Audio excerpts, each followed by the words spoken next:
How do drugs affect the listening experience? Isn't this downright cozy right here? So this is the beginnings of Music Room 3, 1, I don't know. I think we're going to change the order. This is the first one you come into. It'll have all the stellar equipment, and it's right next door to the big Music Room 1. It's still kind of echoey in here. We need some furniture and some stuff to kind of calm the walls down. But Terry and this interior designer lady are busy finding the right couch and the thing. No light bulb in there yet, but it's kind of cool looking.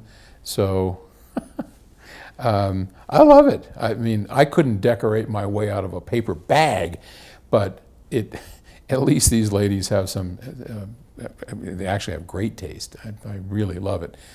Thank God for Team, because otherwise this place would be just a guy's den. Anyway, the question about drugs affecting the listening experience comes from Michael in Arlington Heights, Illinois.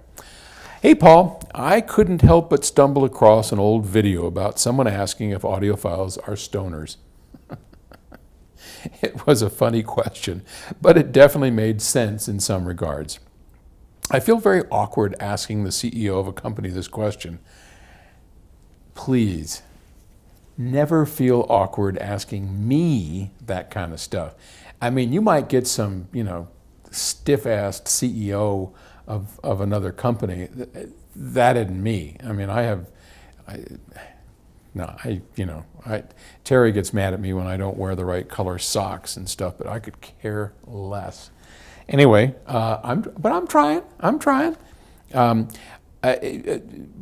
But he's curious, right? You've mentioned that marijuana was a part of your life in the past. Yes. So my question is, what affects does being high have on listening to high-end audio? Unlike most questions you answer, this one isn't technical and even borderline intrusive. My darkest secrets.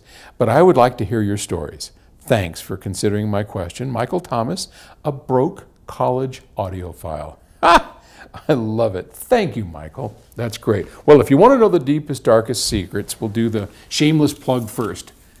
Get the book, 99% True, my memoir. And in it, boy, if you want to know how that affects, boy, I wish I could just turn right to it. But there's a whole great chapter in here of smoking a big bowl of hash and going over to our friend Norm's and listening to music and what it does to you.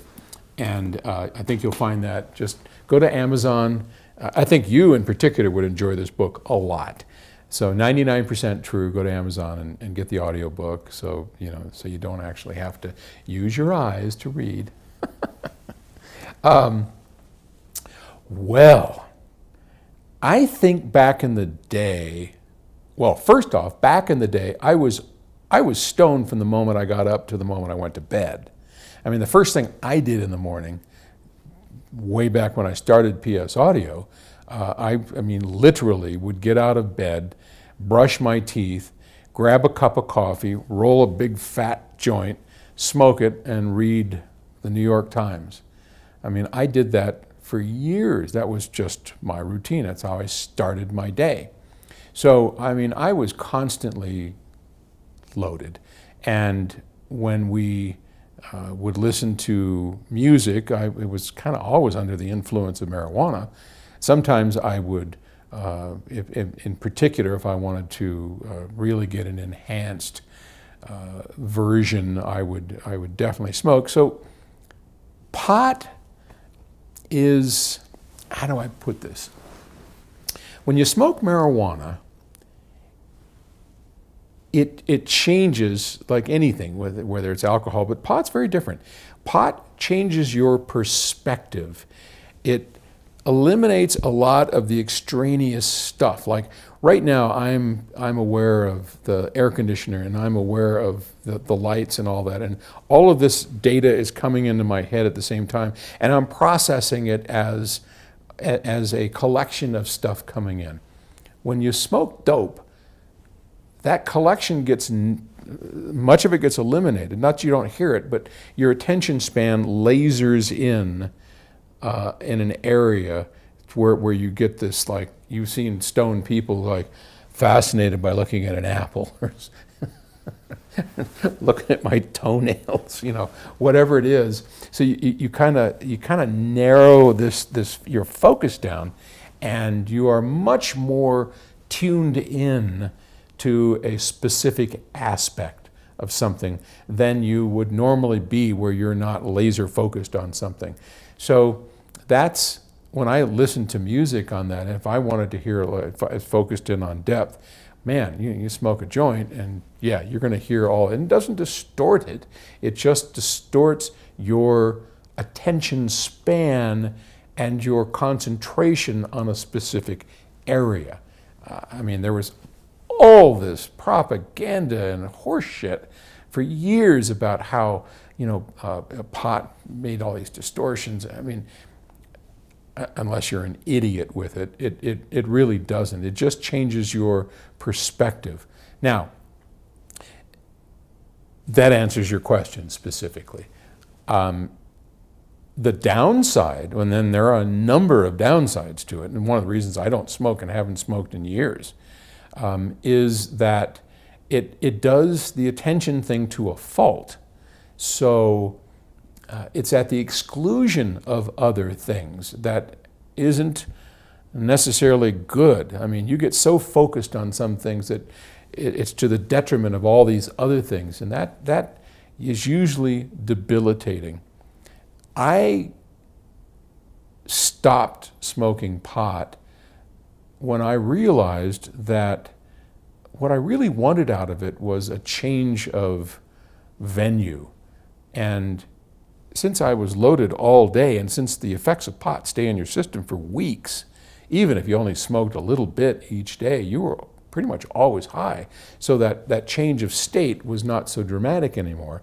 And that seemed like kind of a dumb thing to be doing. It's like, if you're always a certain way, then doing more or less of it doesn't really change that state. You're always that way. And that was illogical to me. So I kind of stopped. And then once I stopped, all of a sudden it was like, whoa, clarity. Look at this. I can see clearly now. And I got really addicted to the clarity of thought. See, and I'll talk to the stoners out there. One of the things that stoners have is that I used to get because you focus so intently on something, a new idea. I mean, I would be worried about it. I'd be stressing over a problem. And I'd be like, how do I do this or how do I get that? Smoke a hoot, go into it, and all of a sudden, this idea pops in my head that it wouldn't have popped in before. Might have been goofy, but sometimes it's rather brilliant.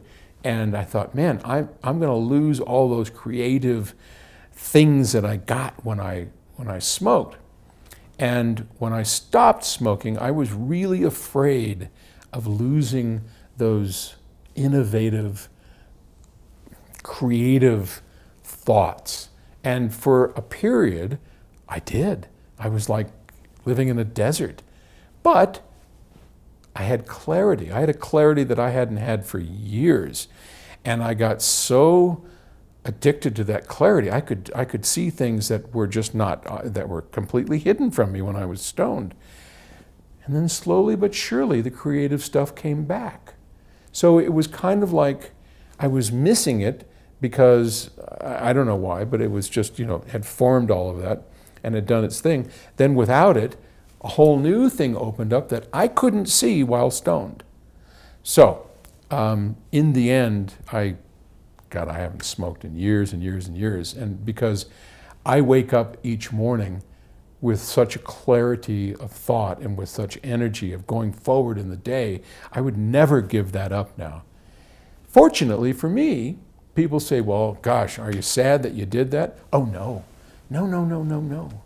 Because I don't consider it a mistake. I think it was part of my life. It was something I needed to go through to compare this. If you go through your whole life straight as a gate, you'll never know the other side of it.